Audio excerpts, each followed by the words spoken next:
नमस्कार मैत्रिणींनो, माधुरीच डायरीमध्ये तुमचं मनापासून स्वागत आहे. आज बघूया माझ्या डायरीतलं अजून एक पान. आज मोबाईलमध्ये स्टोरेज फुल झाली होती, म्हणून जुने फोटो आणि व्हिडिओ डिलीट करायला घेतले. फोटो बघता बघता अचानक माझा मैत्रिणींसोबतचा एक जुना फोटो दिसला.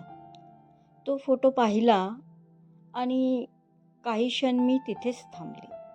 त्या फोटोमध्ये कसलाच मोठेपणा नव्हता, कसलेच महागडे कपडे नव्हते.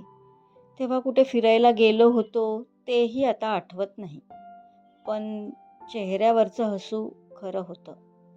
त्या काळात फार पैसे नव्हते, मोठं घर नव्हतं, मोठमोठ्या जबाबदाऱ्या नव्हत्या, पण मन मात्र हलकं होतं. आणि अचानक माझ्या मनात एक प्रश्न आला.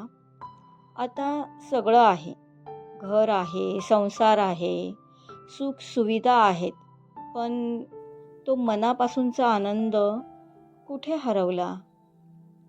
आणि मग मला जाणवलं, आनंद अचानक हरवत नाही, तो हळूहळू कमी होत जातो.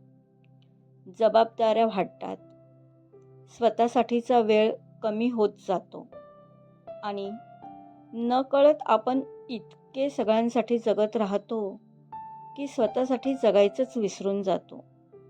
पण कदाचित तो आनंद कुठेच हरवला नव्हता, मीच त्याला शोधणं थांबवलं होतं.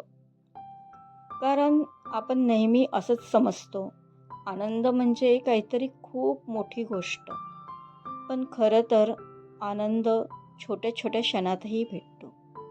आवडतं गाणं ऐकण्यात, एखादं आवडतं पुस्तक वाचण्यात, स्वतःसाठी थोडा वेळ काढून मनाला जे खरंच आवडतं ते करण्यात.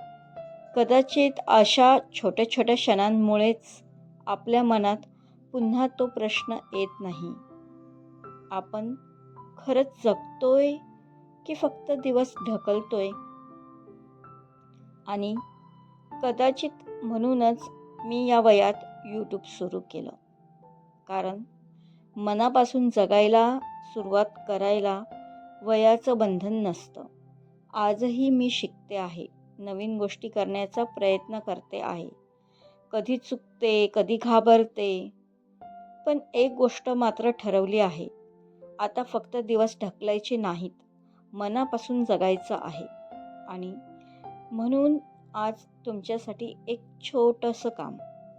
आज रात्री तुमच्या मोबाईलमधला एखादा जुना फोटो बघा आणि स्वतःला फक्त एकच प्रश्न विचारा, मी खरंच आनंदी आहे का?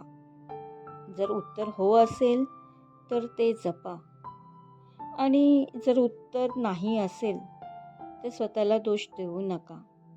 फक्त स्वतःसाठी पुन्हा एक छोटंसं पाऊल टाका. कारण आनंद शोधायचा नसतो, तो पुन्हा जगायचा असतो. तुमचं उत्तर मला कमेंटमध्ये नक्की सांगा. भेटू पुढच्या व्हिडिओमध्ये. तोपर्यंत काळजी घ्या आणि आनंदी राहा.